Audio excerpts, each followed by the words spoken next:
Olá, sejam todos bem-vindos ao nosso Contraturno Digital. Eu sou o professor Tiago Silva e estarei com vocês no nosso componente curricular de matemática para as turmas de 9º ano. Vamos ver o que é que nós temos para a nossa aula? Essa será a nossa aula de número 88, que tem como título Onde vou usar esse negócio de função? Objeto de conhecimento, funções, representações numéricas, algébricas e gráficas. Então, pegue seu papel e sua caneta, anote tudo para que você não perca nenhum detalhe da nossa aula. E para iniciar nossa aula sobre função, eu preparei 2 exemplos animados para que você possa entender exatamente onde a gente pode aplicar a nossa função. Observe o nosso exemplo. Rafael solicitou um carro de aplicativo para ir ao shopping. A corrida deu o valor de R$12.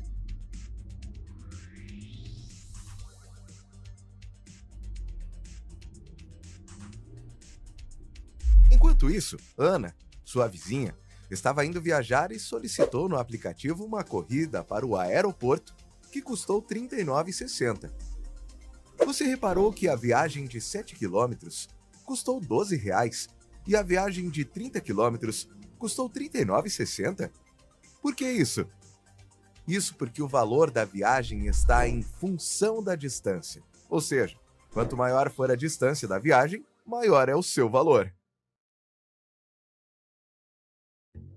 Dona Maria gastou R$100 em panelas para fazer os seus bombons de chocolate. Para a fabricação de cada bombom, ela gasta 70 centavos. Quantos bombons Dona Maria precisa vender a R$2 para cobrir o investimento que ela fez em panelas? Novamente, temos a nossa função em ação. Através da função, Dona Maria vai descobrir que quando vender 77 bombons, ela terá obtido o valor de R$100,10 de lucro, cobrindo os R$100 que investiu nas panelas.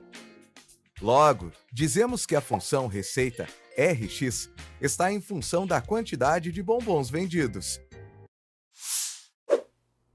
E aí, pessoal, gostaram dos nossos exemplos? Pois é, utilizamos funções em muitas coisas no nosso dia a dia. Vamos aprender mais sobre função. E vamos iniciar verificando a nossa definição de função.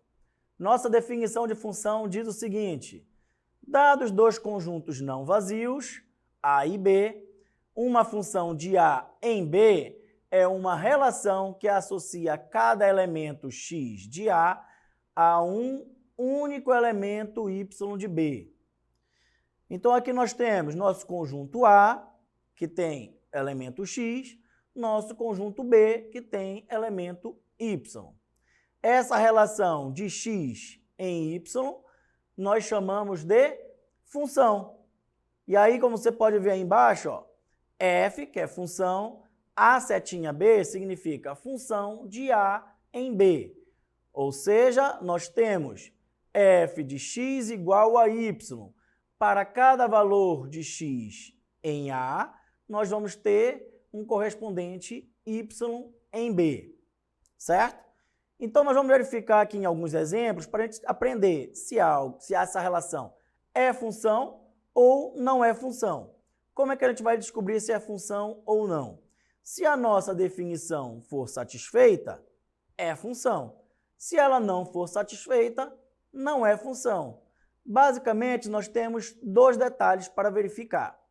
O primeiro é se todos os elementos do conjunto A estão sendo utilizados, como diz na nossa definição, certo? Cada elemento x de A, ou seja, todos os nossos elementos de A precisam ser utilizados na nossa relação. E eles têm que ter apenas uma setinha saindo deles. O que isso significa? Que eles só podem ter um correspondente em B, como diz na nossa definição. cada elemento x de A a um único elemento y de B. Certinho? Então, vamos ver o nosso primeiro exemplo para a gente verificar se essa relação é função ou não é função. Nosso primeiro exemplo temos nossos conjuntos A com os elementos 0, 1 e 2, nosso conjunto B com os elementos 0, 1, 2, 3 e 4. E aí nós temos uma coisinha que a gente chama de lei de correspondência, que é exatamente isso aí, ó, associar cada elemento de A ao seu dobro em B. Então, nós vamos pegar cada elemento do nosso conjunto A e vamos ligar ele ao seu correspondente, que é o dobro em B. Então, por exemplo, aí o 0. Quem seria o dobro de 0? É 0 vezes 2. 0 vezes 2, 0. O dobro de 1, 1 vezes 2, 2. O dobro de 2, 2 vezes 2, 4. Então, o 0 vai se ligar com o 0, o 1 vai se ligar com o 2 e o 2 vai se ligar com o 4. Certinho? Tem mais um detalhezinho. O nosso conjunto onde as setas estão partindo, nós chamamos ele de conjunto de partida. Ele será o nosso domínio da função. E o nosso conjunto B, que é onde a seta está chegando, nós chamamos ele de conjunto de chegada, que é o nosso contradomínio da função. Certinho? Então, nós temos o nosso conjunto de partida, o nosso conjunto de chegada. Fazendo a nossa associação, se cada elemento de A está sendo utilizado, se há apenas uma seta partindo de A para B, significa que a nossa definição está sendo satisfeita. Então, é uma função. Nosso exemplo B aqui, nós temos nosso conjunto A, 1 e 2, nosso conjunto B, 1, 2 e 3. Nós já aprendemos que nós temos uma lei de correspondência, que nesse exemplo aqui é associar cada elemento de A a um valor maior em B. Então, meu elemento 1 de A, eu vou ligar ele ao valor que seja maior do que ele em B, que nesse exemplo tem 2 e 3. Nosso elemento A, 2 de A, vai se ligar ao seu correspondente em B, que possua um valor maior, que é o 3. Já aprendemos quem é o nosso conjunto de partida, nosso conjunto de chegada, e fazendo aqui a nossa associação, nós observamos que um dos detalhes da nossa definição não está sendo satisfeito. Observe que o elemento 1 possui duas setas saindo dele. Logo, de acordo com a nossa definição, cada elemento de A tem que ter apenas um único correspondente em B. Como aqui não possui apenas um único correspondente em B, então esse exemplo não é função. E aqui o nosso exemplo C, nós temos nosso conjunto A, 0, 1 e 2, nosso conjunto B, 1, 2, 3 e 4. Já aprendemos aí a nossa lei de correspondência, associar cada elemento de A ao seu igual valor em B. Então, vamos ligar 0 com 0, 1 com 1 e 2 com 2. Certo? Aprendemos nosso conjunto de partida, nosso conjunto de chegada, porém nós vimos que não há 0 no nosso conjunto B. O que significa que o nosso 0 não será utilizado. Logo, isso aqui não é função. Agora vamos para o nosso exemplo algébrico. No nosso exemplo algébrico nós temos nosso conjunto A, 1, 3 e 5, nosso conjunto B com os elementos 3, 9, 15 e 20.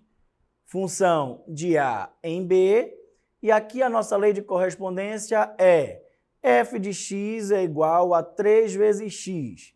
Pois, professor, o que significa agora 3 vezes x? Significa que cada elemento x será associado ao seu triplo, certo? Por isso que é 3 vezes o x. O triplo é multiplicado por 3. Então, aí o 1 ligado ao 3, que é o seu triplo, o 3 ligado ao 9, que é o seu triplo, e o 5 ligado ao 15, que é o seu triplo. Certinho? E assim finalizamos o nosso contraturno digital sobre funções, certo? Vamos agora para o nosso aplicando.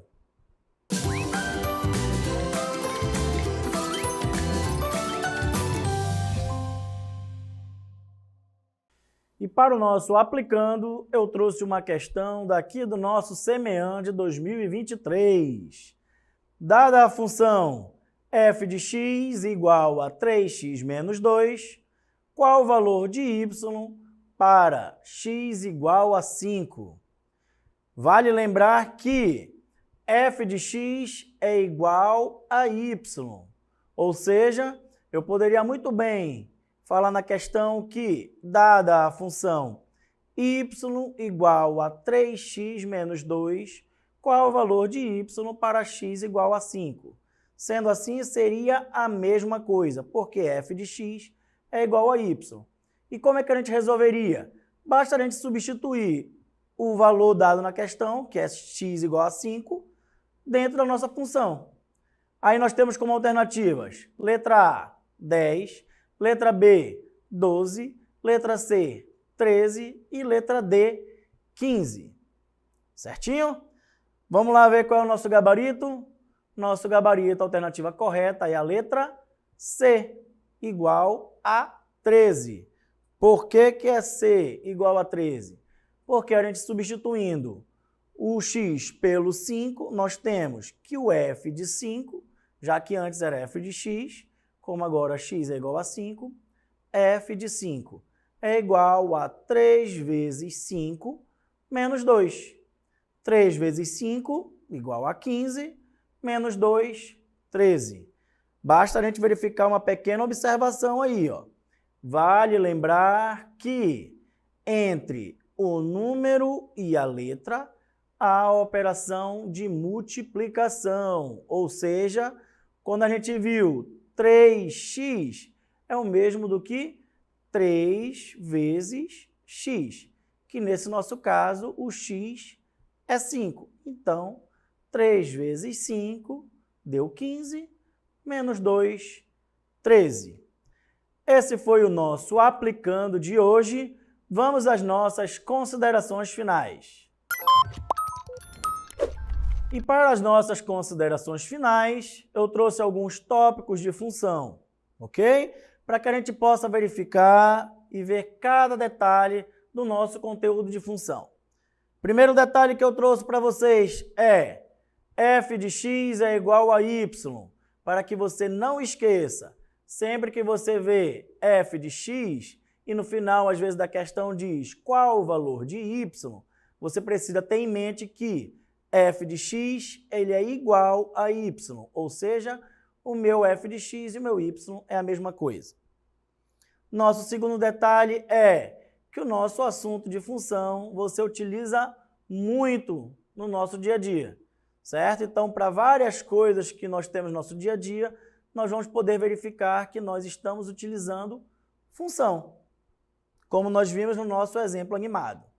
Nosso terceiro detalhe é a forma algébrica aí, nossa lei de formação da nossa função afim, que é a nossa função do primeiro grau, que ela é f de x igual a x mais b, ok? Então, nós temos aí o x de A, nós teremos o nosso correspondente y de b. Essa daí é o formato da nossa função afim, que também podemos chamá-la de função do primeiro grau. Nós temos também domínio, contradomínio e imagem da nossa função. Quem é o domínio da nossa função? O domínio da nossa função é exatamente o nosso conjunto de partida. Lembra lá nos nossos exemplos que nós tínhamos o conjunto A em B. Então, o nosso domínio seria o conjunto A. Assim como o nosso contradomínio é o nosso conjunto de chegada, que nos nossos exemplos era sempre o conjunto B. Então, nosso conjunto A é o domínio, nosso conjunto B é o nosso contradomínio. Imagem da nossa função são todos os nossos elementos a qual a relação chega. Sempre ali onde está a pontinha da seta, esses elementos constituem a nossa imagem. E aí nós temos que a função do primeiro grau também podemos chamá-la de função afim, Função do segundo grau também podemos chamá-la de função quadrática. E aí, só para a gente relembrar um detalhezinho da nossa definição. Cada elemento x de A há um único elemento y de B. Então, todos os elementos de A apenas há um único correspondente em B. Então, esse foi o nosso contraturno digital sobre funções. Não esqueça de nos seguir nas nossas redes sociais, @contraturno digital. Até a próxima, pessoal!